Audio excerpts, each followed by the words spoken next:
if you want to disable automatic restrictions on your Xbox, follow these simple steps to regain full control over your gaming experience. This guide will walk you through the process. Step 1. Access settings. Navigate to the main menu of your Xbox and select the settings option. This is usually represented by a gear icon. Step 2. Go to Account.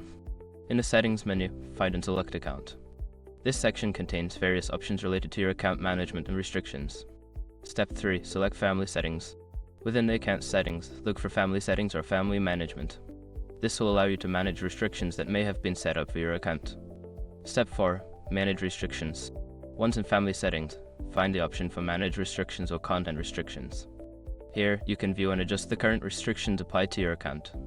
Step 5. Disable Automatic Restrictions. Finally, locate the setting for automatic restrictions and toggle it off. Confirm your choice if prompted, and your automatic restrictions should now be disabled. Now you can enjoy your Xbox without the automatic restrictions. If you have any further questions or need assistance, feel free to consult the Xbox support page. Happy gaming!